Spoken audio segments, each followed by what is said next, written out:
Di Thailand begitu, terutama wihara hutan ya. Kucing mereka pelihara, sudah tidak sanggup pelihara, fungsinya di pelihara. Tidak berhenti sampai di sana. Sofa sudah tua, pengen ganti yang baru. Yang lama bagaimana? Fungsi pelihara. Iya. Tapi wihara-wihara di desa senang juga. Mereka dapat sofa-sofa, kursi-kursi, meja sudah rusak, nanti diperbaiki, dipakai. Ya. Kadang-kadang sepeda sudah mau rusak, dikeretain, fungsi dipelihara. Sengaja saya diam sebentar, karena setelah ini ada juga yang difungsi. Suaminya sudah bandel sekali, rusak, fungsi dipelihara. Di Thailand begitu ya. Anaknya bandel bukan main, fungsi dipelihara. Kadang-kadang yang kasihan kami para biku. Jadi kadang-kadang beneran ada orang tua daftarin anaknya Pak Baja. Bante, anak saya bandel sekali, Bante, luar biasa bandel, main game aja kerjanya, melawan orang tua, sama saya juga berani bentak. Saya ikutkan Pak Baja, Bante, semoga dia bisa berubah. Mantap saya. Sekarang yang repot siapa? Saya. Begitu ya. Nah, anaknya difungsen. Untung cuma difungsen 2 minggu. Pak Baja di Indonesia kan 2 minggu. Nanti beneran, kadang-kadang anak itu paling bandel ketika Pak Baja. Berantem sama temannya, karpet mau dibakar. Saya pernah ketemu anak-anak ikut Pak Baja, karpet mau dibakar. Untung ada yang tua, yang sama neranya ada yang tua, ada yang kecil toh. Yang tua, jangan main api, ini karpet mau dibakar Pak ini. Terus kadang-kadang karena lampu berantem, ya anak-anak begitu. Tidak semua ya. Tapi orang tuanya kadang-kadang tidak memikirkan perasaan saya. Apa yang saya pikirkan? Ini bapak ibunya merawat dia sudah belasan tahun aja tidak bisa baik. Gimana cara saya ya? Dalam 2 minggu jadi baik, ini caranya gimana? Betul ya? Nanti dia ikut Pak Baja pulang ya jadi agak baik. Tapi 1 bulan kumat lagi. Bante, anak saya kumat lagi. Kenapa? Disuruh Pak Baja. Waduh, di Thailand begitu ya, semua difungsen. Saya pernah dengar ada umat Buddha ya walaupun cerita ini agak kasihan ya, tapi ya sudahlah, ceritanya lucu sekali, tidak saya ceritakan juga tidak tahan ya. Ada bapak-bapak di Jakarta, saya tidak kenal, dengar dari Bante lain. Bapak-bapak ini senang fungsen ikan. Saking takutnya dia fungsen ikan, saking takutnya setelah fungsen ikannya ditangkap orang lagi. Karena kalau kita fungsen hewan-hewan itu kadang mabuk dia, ya nggak mau pergi, jadi masih di pinggiran kolam. Begitu kita pergi, wah anak-anak datang. Jadi bapak itu dengan penuh sadar, penuh semangat, dia sewa sampan bapak itu. Pakai sampan dia, bawa ikannya sampai ke tengah sungai itu, lalu dia lepas ikannya. Tiba-tiba sampannya terbalik, sama orangnya dia fungsen semuanya. Sampannya terbalik, waduh kasihan sekali ya. Sandalnya hilang bapak ibu ya, sandalnya itu difungsen. Ya setelah itu tidak tahu bapaknya kapok apa tidak tahu. Ya tapi saya tidak kenal bapak itu, saya hanya diceritakan saja. Tapi luar biasa semangat bapak itu ya. Dia saking takutnya ikan-ikan itu ditangkap sama orang lain.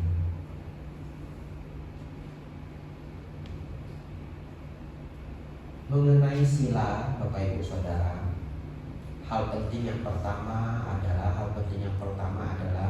Bapak Ibu latihan menghindari pembunuhan. Yang mungkin Bapak Ibu umat Buddha yang walaupun sudah tahu sila pertama, kalau tidak hati-hati kadang-kadang masih bisa melanggar, terutama ketika makan di restoran ya. Diusahakan tidak perlu lagi membunuh dengan jari ya. Nampak kerapu gitu, kerapunya matang ya. Nampak udang masih hidup di akuarium besar udangnya, begitu Bapak Ibu tunjuk ya udangnya jadi merah, yaitu membunuh dengan jari ya. Ya secara dharma Sang Buddha mengingatkan kita itu ada karma buruk. Sang Buddha melarang kita bukan bukan ingin membuat banyak larangan, bukan. Tapi beliau memberitahu kita apa yang baik, apa yang tidak baik. Tapi beruntung tinggal di Indonesia sudah modern sekali. Bapak Ibu mau makan apa, yang mati semuanya sudah ada. Diusahakan makan apa yang memang sudah mati saja, bukan mati karena kita. Jadi syaratnya ada 3. 1, tidak melihat makhluk itu dibunuh untuk kita. Tidak mendengar makhluk itu dibunuh untuk kita.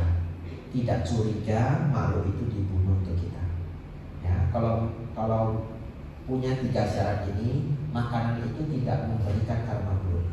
Bahasa Mandarinnya sanjiro, ya, daging 3 syarat. Jadi kalau Bapak Ibu ingin makan daging ayam, pergi ke rumah makan, ayamnya sudah matang. Kita datang atau kita nggak datang, ayam itu sudah tidak akan terselamatkan, betul ya? Nah, kita pesan ayam goreng itu yang sudah memang sudah digoreng atau sudah mentah begitu, tidak ada karma buruk. Ya. Tetapi nanti akan muncul pertanyaan, bagaimana Bante itu kan memberi kontribusi terhadap pembunuhan. Kalau kita tidak pesan kan orangnya nggak masak dan sebagainya, itu nanti penjelasannya panjang sekali, setengah jam. Iya, setengah jam. Tapi setidaknya Bapak Ibu latihan seperti ini, ya, terbiasa makan makanan yang terbebas dari 3 hal tadi. Jadi Bapak Ibu tidak berbuat karma buruk. Dan beruntung Palembang juga kota sangat besar ya, mau makan apa ya semua sudah dimasak orang. Bapak Ibu ke pasar, ayamnya juga sudah dipotong-potong. Bapak Ibu silahkan beli ayam yang memang sudah mati. Terakhir mengenai sila, Bapak Ibu Saudara, Sang Buddha mengatakan sila melindungi kita. Benar, sila melindungi kita dari alam rendah. Oleh karena itu setiap Bapak Ibu mengambil sila, silena sugati nyanti.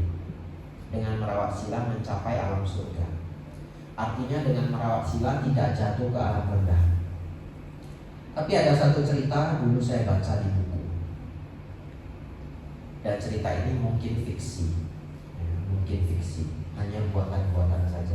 Tapi bisa terjadi di kehidupan kita sehari-hari. Dan ini bagaimana sila melindungi kita. Kisah ini ada di bukunya Achan Brahm yang sangat terkenal, Cacing dan Kotoran Kesayangannya. Kalau tidak salah sekarang mau terbit yang bentuk baru, ada angka 365-nya. Kemarin saya lihat di Semarangnya, ada di Wiara Taman Putih, tapi saya belum pernah baca juga. Nah, lalu kisah ini juga senang diceritakan oleh Bante Panyawaru. Kisahnya bagaimana? Ada 2 orang bertemu di rumah makan untuk menceritakan proyek bisnis. Lalu semua sudah digarap, semua sudah didiskusikan, dan proyek itu sangat bagus, menguntungkan kedua belah pihak. Tiba-tiba salah satu partner bisnis yang baru ketemu ini minumannya kemasukan lalat. Tapi kalau normalnya orang minumannya kemasukan lalat ya diambil pakai sendok, betul ya? Diambil pakai sendok, kemudian dibuang. Kalau umat Buddha penuh meta, sudah diambil pakai sendok, airnya dibuang, taruh di tisu supaya airnya terserap di tisu. Terus lalatnya dilihatin, pingsan enggak ya, pingsan enggak ya? Iya, ditiup-tiup supaya hidup lagi. Itu umat Buddha penuh meta. Pasti ada yang praktek seperti itu di sini ya. Kalau ada serangga diselamatkan dulu. Lalu orang ini bukannya ngebuang lalat, bukannya menyelamatkannya. Lalatnya itu dia dorong ke dalam air, dimatiin sambil ngobrol. Saya bisa ngirim mau 5 ton sebulan itu saya sanggup. Mau lebih juga bisa saya usahakan. Tapi ini lalat sambil dimainin. Iya. Lalu setelah itu dia masih belum puas. Akhirnya diombok-ombok. Dia adu-adu sambil ceritain bisnis. Tapi orang yang melihat ini jadi ketakutan. Kenapa? Iya. Dengan lalat sesadis itu. Begitu ya? Bagaimana saya kalau punya partner bisnis sesadis itu? Belum selesai. Setelah lalatnya dipastikan sudah mati, dia keluarin, taruh di tisu. Tapi bukan penuh meta, dipencet. Jadi Bapak Ibu Saudara, karena hal kecil seperti itu, lawan bisnisnya jadi berpikir, ini orang sadis sekali ya. Tadi gimana gitu? Oh iya Pak, 5 ton pun saya bisa. Ya, makasih ya, makasih. Ngomong-ngomong biar cepat selesai. Saya masih ada tugas lain, saya jalan dulu ya. Bisnisnya batal Bapak Ibu. Bisnisnya batal. Kenapa? Karena orang takut, begitu ya. Jadi Bapak Ibu Saudara praktekkan 5 sila. Bapak Ibu tidak tahu, Bapak Ibu membawa kenyamanan untuk semua orang. Bapak Ibu yang sudah praktek 5 sila dalam waktu yang lama tidak mikir kalau 5 sila itu sangat luar biasa, karena sudah kebiasaan. Tapi membawa kenyamanan. Bagi mereka yang dulunya tidak merawat 5 sila, kemudian merawat 5 sila, setelah 2-3 tahun, 3-4 tahun yang pulang ke kampung halaman, ketemu teman-temannya, teman-temannya bilang apa? Kamu kok sekarang beda ya? Hah? Bedanya apa? Tidak tahu. Tapi kamu beda. Sekarang auranya lebih terang. Dia tidak tahu.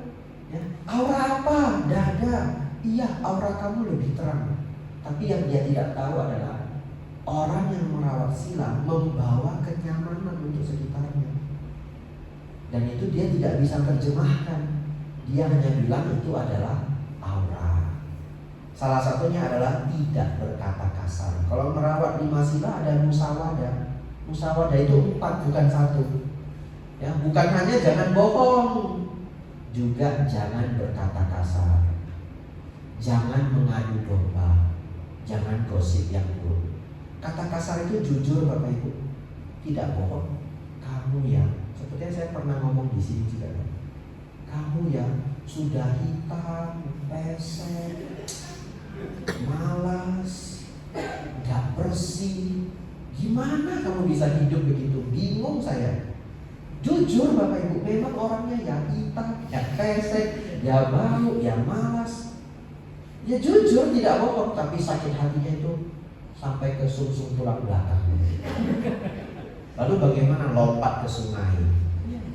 Perkataan kita itu bisa membunuh. Dan tidak jarang itu anak sekolah dibully temannya, bunuh diri, itu beneran ada. Bukan tidak ada, beneran ada. Jadi janganlah berkata kasar. Jadi kalau kita ingin berkata apa-apa yang membuat orang lain bisa sakit hati, rem. Ya sudah, jangan musyawadah, jangan musyawadah. Ya. Jangan ngadu domba, jangan gosip yang buruk. Nah, gosip yang buruk ini paling susah, apalagi kalau arisan. Rasanya tidak cerita, tidak tahan. Tadi saya cerita itu bapak-bapak jatuh di sampan. Untung tidak ada namanya ya.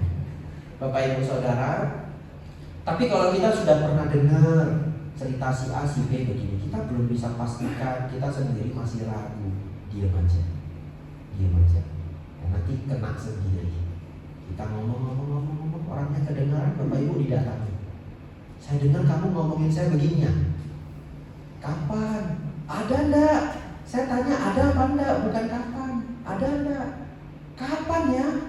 Kapan? Dia nggak berani jawab ada, nggak berani jawab nggak ada, betul ya?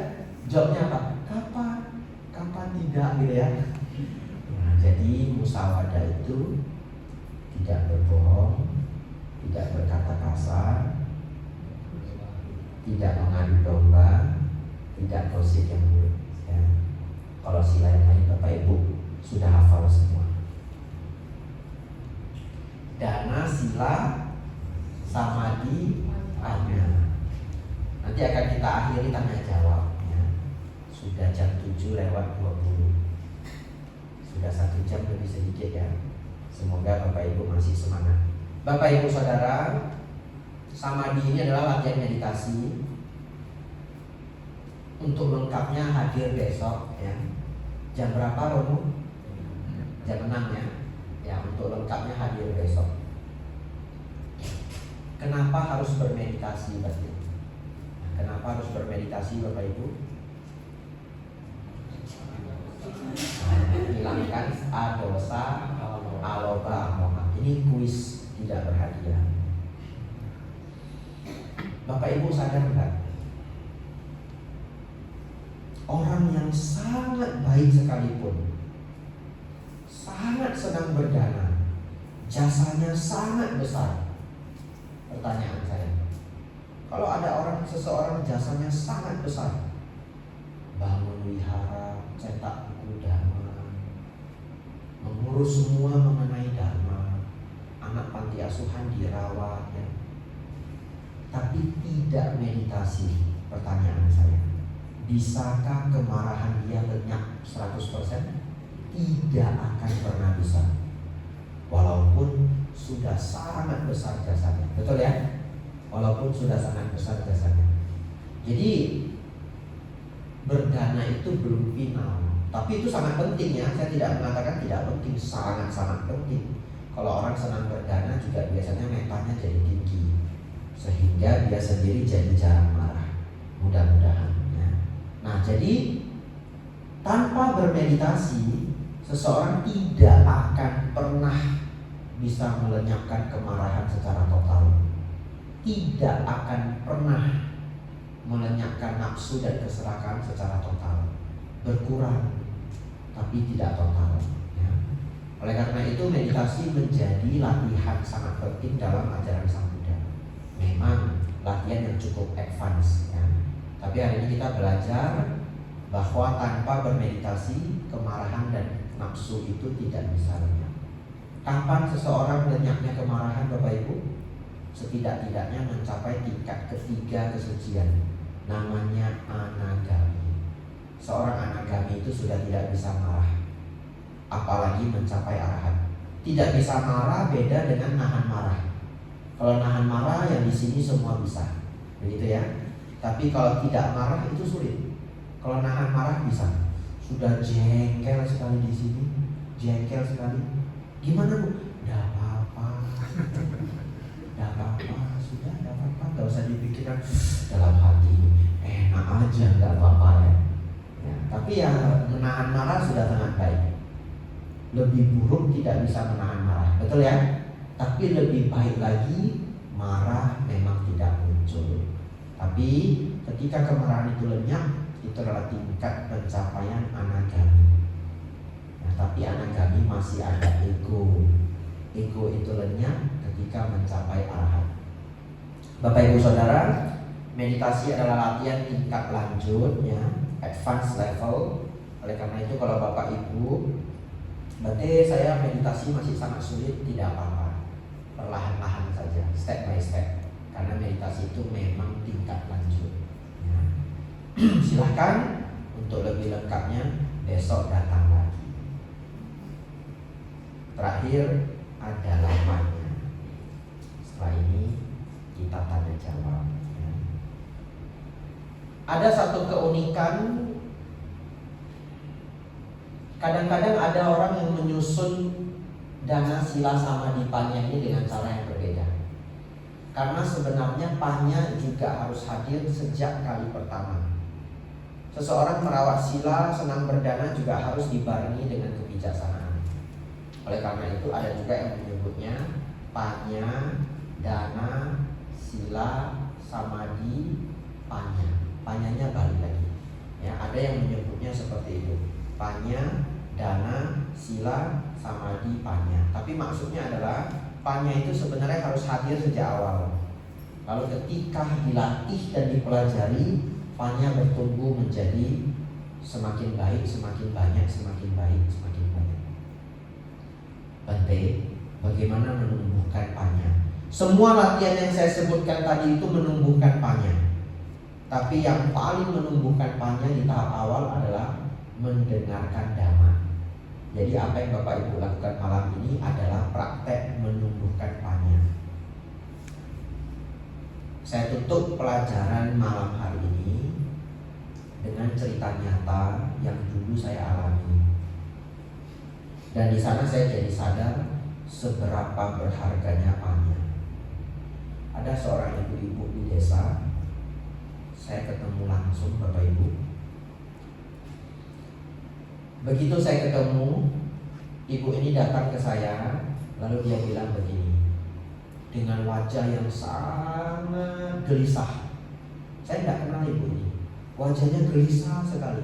Terus ketika mau bertanya itu juga badannya itu gelisah, wajahnya gelisah, semuanya gelisah. Bante, saya mau tanya, Bante, mau tanya. Iya Bu, kenapa?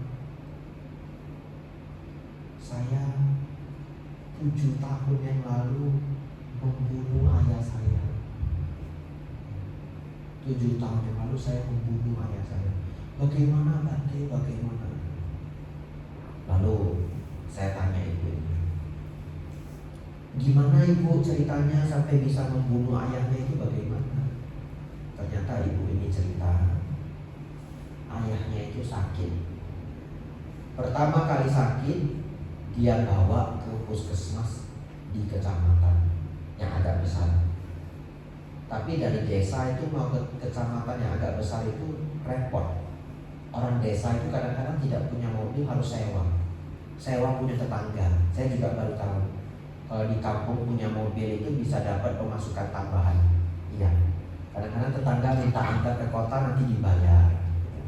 Bahkan punya motor aja di kampung kadang-kadang, tolong antar saya ke sini, padahal bukan Gojek, tetangga, nanti bensinnya dibayarin. Nah, jadi harus minta tolong tetangga bawa ayahnya ke kecamatan yang lebih besar. Lalu ayahnya setelah dirawat entah 4 hari atau 5 hari sembuh, kemudian dibawa pulang. Beberapa minggu kemudian ayahnya kumat lagi, tapi kali ini sakitnya tidak separah kemarin. Ibu ini berpikir, tidak usahlah repot sampai ke kecamatan yang lebih besar, di klinik desa saja. Dibawa ke klinik desa. Ternyata 3 hari kemudian ayahnya meninggal. Semua saudara-saudara kandungnya menyalahkan dirinya. Kenapa tidak bawa ke puskesmas besar? Kenapa tidak dibawa ke kecamatan? Kamu ini loh yang bunuh bapak. Kamu ini loh yang bunuh bapak. Dan mengatakan itu bukan satu orang, beberapa orang. Dan karena ibu ini tidak berkembang panyanya, belum bijaksana, dia benar-benar merekam itu dan menganggap dia benar-benar membunuh ayahnya. Dia merasa bersalah sekali. Sampai dia ketemu saya. Lalu saya jelaskan, panjang saya menjelaskan. Intinya, Bu, ibu tidak membunuh ayah ibu sama sekali. Ibu malahan anak yang baik, merawat ayahnya, betul? Nah, ayahnya tinggal sama dia. Lah, anak-anak yang lain kemana semua? Ayahnya tinggal sama dia. Lalu ayahnya meninggal, dia dituduh membunuh ayahnya. Wah, dunia sangat tidak adil ya. Lalu saya bilang, ibu itu sudah luar biasa mau merawat ayah. Pertanyaan saya, Bu, waktu ibu bawa ayahnya ke klinik, apa yang ada di pikiran ibu? Apa niatnya ibu? Ingin ayah saya sembuh, Bante, betul ya? Apa itu karma? Karma dimulai dari niatan, cetana. Jadi semua karma baik, karma buruk itu dinilai dari cetana. Baik buruknya itu dinilai dari cetana. Kadang-kadang berbuatnya baik, tapi cetananya buruk, itu bisa jadi karma buruk. Misalkan ada seorang anak yang tidak begitu disukai. Anak ini dimanjain, disupport habis-habisan. Kenapa kamu manjain anak itu? Kenapa? Biar dia manja, tidak mandiri. Misalkan saja ya biar dia manja, biar dia tidak mandiri. Tak kasih semua, dia minta apa tak kasih. Kan lama-lama dia jadi manja, apa-apa tidak bisa. Kalau anak saya enggak saya begitu kan, anak saya mandiri kan. Jadi nanti mereka besar bersaing, anak saya menang. Dia memanjakan anak ini baik, niatnya buruk, tetap adalah karma buruk. Karma itu dinilai dari niatan. Bapak Ibu harus hafal ya. Karma dinilai dari niatan. Jadi saya beritahu ibu ini tidak membunuh, sama sekali tidak. Malah ibu itu mau menyembuhkan ayah. Tapi yang namanya umur, Bu, bukan kita yang atur, betul ya? Kalau seseorang karmanya sudah habis di dunia ini, ya sudah saatnya berangkat. Toh ayahnya memang sudah tua. Jadi saya jelaskan 40 menit Bapak Ibu. Kalau saya jelaskan di sini 40 menit, wah nggak sanggup lagi. Ya, entah 30 menit, entah 40 menit, saya jelaskan ke ibu itu. Ibu itu nangis, kemudian senang sekali. Bebannya selama 7 tahun hilang pada saat itu. Betul ya Bapak Ibu? Itulah betapa luar biasanya panya, kebijaksanaan. Kalau ibu itu tidak saya beri panya, tidak mendapatkan panya dari Dharma Sang Buddha, dia akan selalu berpikir membunuh ayahnya. Makin hari beban stresnya makin tinggi. itu Bapak Ibu Saudara, kembangkanlah 4 ini: dana, sila, samadhi, panya. Akan membuat Bapak Ibu hidupnya semakin ringan, semakin ringan, semakin ringan, semakin ringan. Karena hari ini saya membawakan Dhamma Class. Dhamma Class itu memang harus belajar Dharma yang benar-benar bisa Bapak Ibu bawa pulang.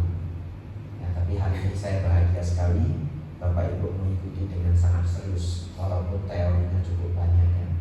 Bapak Ibu mengikuti dengan sangat serius. Setelah ini kita masuk tanya jawab Bapak Ibu ya. Boleh sampai jam berapa terserah pengurus wihara. Saya ikut aja ya. Mau sampai jam berapa saya ikut aja. Jadi Bapak Ibu punya pertanyaan apa, silahkan ditanya. Tidak ikut topik tidak apa ya.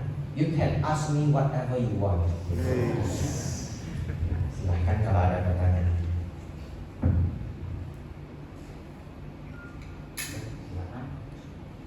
Itu Ibu di belakang.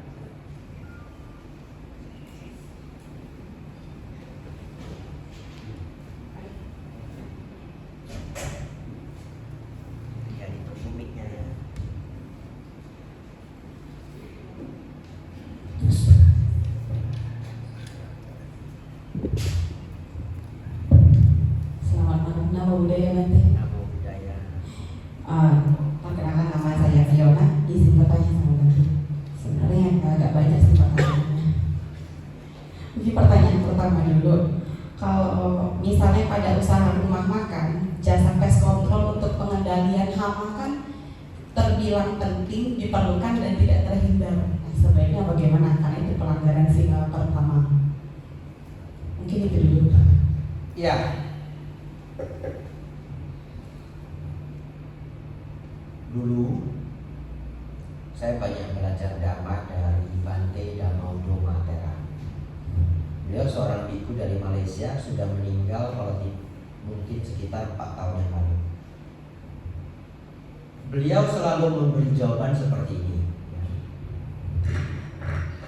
Alasan Sang Buddha membuat sila pertama itu adalah berusaha melatih diri menghindari pembunuhan. Berusaha melatih diri menghindari pembunuhan.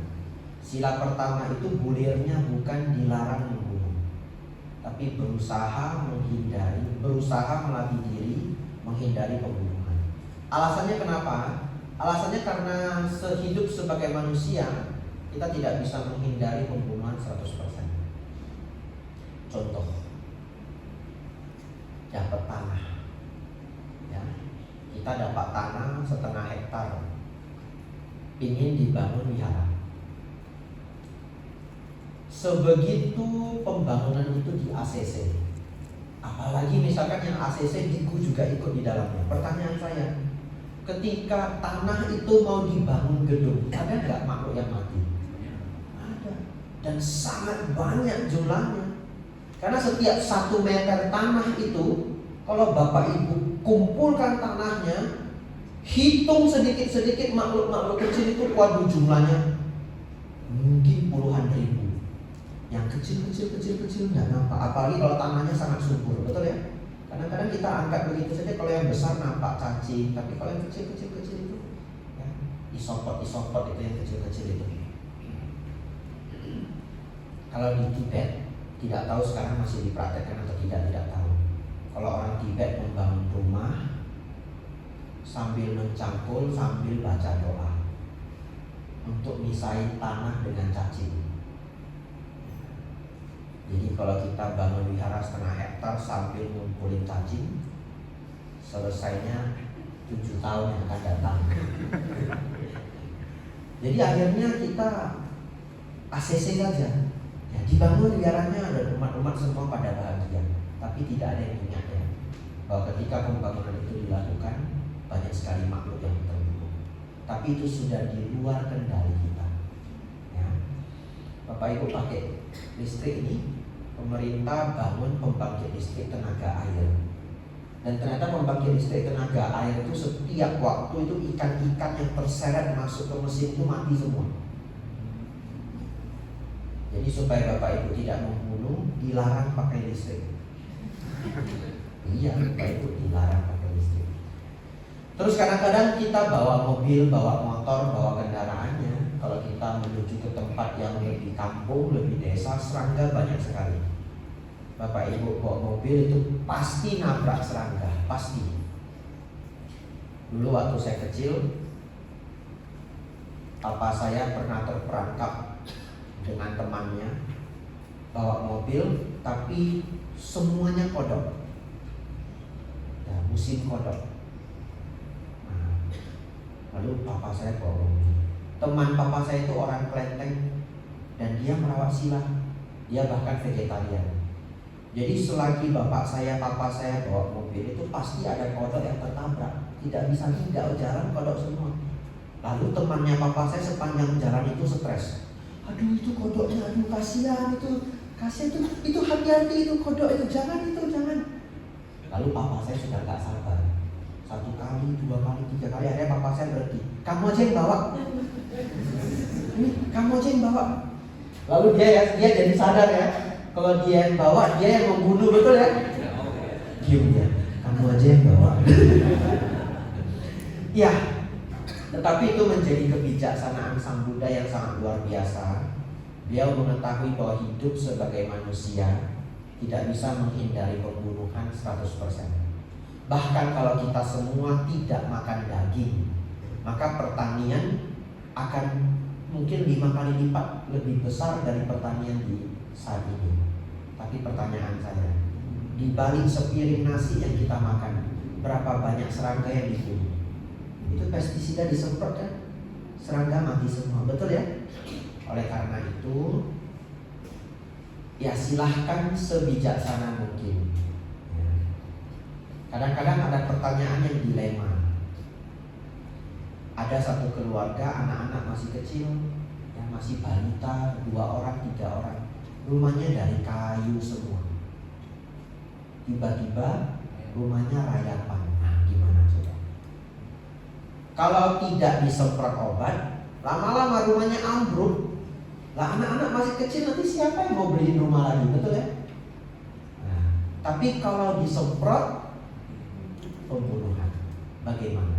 Biasanya seorang ibu pasti milih semprot demi anak-anaknya. Kemarin saya melihat berita, ada bapak-bapak, kalau saya tidak salah di Malaysia, rumahnya kutu busuk. Satu rumah kutu busuk banyak sekali. Tapi bapaknya itu bagaimana berusaha untuk hidup di situ. Lalu akhirnya dibantu orang. Ya, silahkan dipikirkan sebijaksana mungkin. Ya, berusahalah melatih diri menghindari pembunuhan. Ini nasihat dari saya. Berusaha melatih diri menghindari pembunuhan. Tetapi hidup di dunia ini tidak bisa 100% sempurna. Saya tidak bisa memberi jawaban yang plek.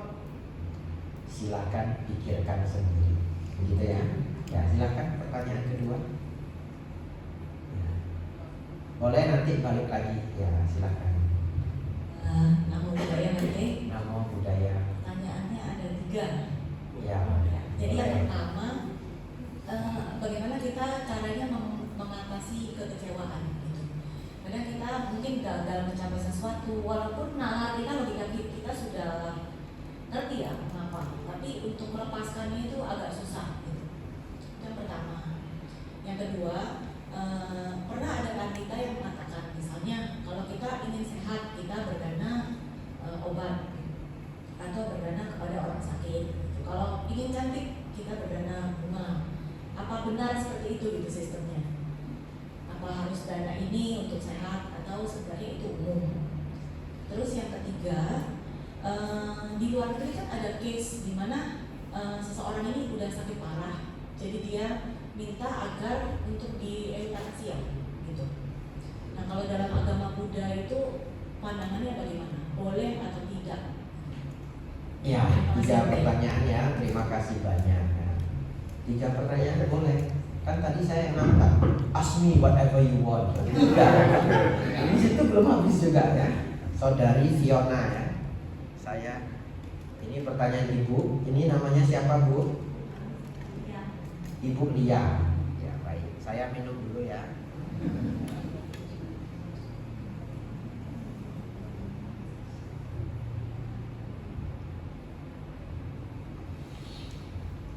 Bante, bagaimana mengatasi kekecewaan? Saya pikir cara terbaik mengatasi kekecewaan itu adalah memahami dua hal. Satu, bahwa kekecewaan itu akan menjadi pelajaran untuk kita, ya, sehingga kita jadi belajar agar kekecewaan ini jangan terulang. Nah, ini tidak gampang, tapi ini membantu. Kalau kita berpikir kekecewaan itu sebagai luka, maka kita akan menjadi korban. Tapi kalau kita berpikir kekecewaan itu sebagai guru, maka di situ kita menjadi belajar. Ya. Nah, jadi jadikanlah kekecewaan itu atau duka itu sebagai guru. Ini tips saya yang pertama. Yang kedua,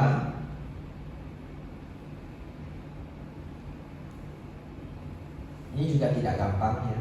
Tapi saya berpikir apa yang biasa saya gunakan kalau saya mengalami kekecewaan. Anehnya, saya benar-benar orang yang kalau sudah lewat ya lewat. Saya benar-benar orang yang seperti itu. Ya. Jadi karena karakter orang juga berbeda-beda, tapi kalau karakter saya benar-benar kalau yang sudah lewat ya sudah lewat. Saya adalah orang yang tidak akan pernah menyesal ketika ada dua persimpangan kiri dan kanan. Saya tidak tahu harus memilih yang kiri atau yang kanan. Tapi setelah saya lihat baik-baik, saya memilih jalan kiri. Ternyata di kiri itu jalannya jelek sekali. Saya adalah orang yang tidak akan menyesal. Kenapa? Karena kita tidak akan pernah tahu yang mana yang jalannya jelek. Betul ya? Ada kanan dan ada kiri. Tapi karena saya sudah memilih jalan kiri, maka saya akan menjalani jalan yang di kiri itu sebaik mungkin. Nah, belajar tidak pernah menyesal juga mengurangi kekecewaan. Ya, karena kekecewaan itu kadang bisa satu pasang dengan penyesalan. Nah, jadi kalau pilihan sudah diambil, apapun yang terjadi ya sudah. Yaitu menjadi bagian dari tanggung jawab pilihan kita. Lalu kadang-kadang kita berandai-andai kalau saya di kanan aja lebih baik. Belum tentu juga. Betul ya? Belum tentu juga. Nah, kenapa Bante menceritakan penyesalan? Karena kekecewaan itu juga sering muncul karena pilihan yang kita ambil di masa lampau. Jadi saya dikecewakan oleh dia. Bante, saya kecewa sekali oleh dia. Iya. Dulu ketika dia mengungkapkan perasaan, siapa yang menerima? Kita. Betul ya? Pilihan siapa? Pilihan kita umumnya. Kan sudah tidak zaman Siti Nurbaya. Ya, kalau zaman dulu bisa salahkan orang lain. Ya, itu kalau misalkan masalah percintaan. Terakhir, ya. Jadi tips yang pertama tadi, duka sebagai guru. Yang kedua, apapun yang berlalu ya sudah berlalu ya. Hidup itu akan baik saja. Kita merajut masa depannya, kita merajut masa ini. Apa yang lewat biarkanlah sudah lewat. Yang ketiga, ini ciri khas Dhamma. Mereka yang belajar Dhamma, batin menjadi kuat ya. Kalau orang batinnya kuat, tidak banyak diganggu oleh duka. Jadi kalau orang sudah belajar Dhamma cukup lama, belajarnya benar, hasilnya juga benar, nanti batinnya menjadi kuat. Dia memahami anicca, dukkha, anatta, tapi banyak sekali pelajaran-pelajaran Dhamma yang harus menjadi building blocks. Ya, yang harus dia pelajari pelan-pelan dengerin Dharma, dengerin Dharma. Tapi nanti batinnya menjadi sangat kuat. Nah, ketika batinnya sudah menjadi kuat, hal-hal yang membawa kekecewaan terjadi pun dia tidak terlalu merasa kecewa. Ya. Nah, ini sekarang diambil oleh para psikolog di Amerika. Mereka sebut teori ini sebagai anti-fragile. Apa artinya anti-fragile? Artinya tidak gampang pecah. Kalau Bapak Ibu ngirim paket barang pecah belah itu ada tulisan fragile, ya, bacanya fragile. Artinya gampang pecah. Mereka di Amerika mengembangkan satu teori artinya anti-fragile. Jadilah orang yang tidak gampang pecah. Maksudnya apa? Ternyata dari hasil penelitian, Mencari kebahagiaan itu bukan satu-satunya jalan untuk menjadi bahagia. Karena kalau Anda tidak anti-fragile, Anda tidak akan gampang berbahagia. Umumnya manusia itu yang dia cari kebahagiaan, happiness. Tidak ada orang mencari anti-fragile, tidak ada. Maksudnya apa? Orang hanya mencari apa yang membuat dia bahagia. Cari uang, cari teman, ya, cari pasangan hidup, cari hobinya, cari barang-barang koleksi yang dia sukai. Kalau kita tanya, kenapa kamu mengejar itu semua? Supaya saya bahagia. Tapi ada satu hal lagi yang tidak dia kejar. Harusnya dia juga mengejar yang namanya anti-fragile. Bagaimana kalau ketika barang saya rusak, saya biasa-biasa saja. Ketika saya dikhianati teman saya biasa-biasa saja. Yang namanya orang ada dosa lobang mukanya. Misalkan seperti itu ya. Itu disebut anti-fragile. Dan ketika saya mempelajari ini dalam psikologi barat, saya terkejut. Karena Sang Buddha sudah ngajari ini 2600 tahun yang lalu. Kenapa dalam ajaran Sang Buddha beliau tidak mengajarkan kita sukha dulu? Yang diajarkan beliau adalah dukkha dulu. Karena mereka yang tidak bisa mengatasi dukkha tidak bisa sukha. Mobil sudah ada, uang sudah ada, partner hidup sudah ada, barang koleksian sudah ada, lengkap semua sudah ada. Tapi datang ke Bante, Bante, hidup saya sengsara. Kok bisa? Saya sering dihina mertua saya. Kenapa dia sudah punya semuanya, dia tidak bisa kuat menahan mertua? Misalkan ya. Ya, tapi saya nggak bisa mengkritik banyak juga, saya nggak punya mertua ya. Belum pernah merasakan ya. Ya, jadi dalam artiannya bagaimana Bante mengatasi kekecewaan, ini tips yang besar ya, yang harus dikerjakan sebagai PR. Praktek untuk anti-fragile, tidak gampang pecah. Bagaimana Bante praktek itu? Boleh banyak mendengarkan dharma. Boleh juga kebijaksanaan barat kalau senang ya. Karena sekarang lagi musim namanya stoic ya, stoicism. Saya sudah baca stoicism 10 tahun yang lalu, sekarang baru ngetrend. Jadi apa yang ada di Amerika 10 tahun yang lalu, 6 tahun yang lalu nanti jadi ngetrend di Indonesia ya, itu kebiasaannya. Ada satu buku stoic judulnya Meditasi. Iya. Ternyata kata meditasi itu bahasa Yunani, bukan bahasa Pali. Meditasi bahasa Palinya apa Bapak Ibu? Bhavana, samadhi ya, cita bhavana, samadhi, vipassana. Di Thailand namanya kamathana. Tapi tidak ada meditasi. Meditasi itu bahasa Yunani. Bukunya judulnya Meditasi. Yang penulisnya Marcus Aurelius. Silakan cari bukunya kalau mau baca. Saya tidak di-endorse. Tapi bukunya bagus. Pertanyaan kedua, Bante katanya berdana bunga jadi cantik ya. Tadi berdana apa lagi? Obat ya, jadi sehat ya. Baik. Dalam ajaran Sang Buddha, kalau ingin sehat, berdana obat tentu membantu, tapi juga harus merawat sila. Jangan membunuh makhluk lain, jangan menyiksa makhluk lain. Karena yang membuat kita sakit itu adalah kita menyiksa makhluk lain, kita membunuh makhluk lain. Ya. Jadi berdana obat-obatan tentu membawa pada kesehatan, tapi jangan lupa merawat sila. Tetapi tidak langsung sehat juga, karena kita sudah lahir dengan membawa karma masa lampau. Jadi kalau hari ini kita merawat sila dengan baik, ya, kita senang berdana obat, itu akan membantu di kehidupan yang di masa yang akan datang. Masa yang akan datang itu bisa tahun depan, bisa 10 tahun yang lalu yang akan datang, bisa juga kehidupan yang akan datang.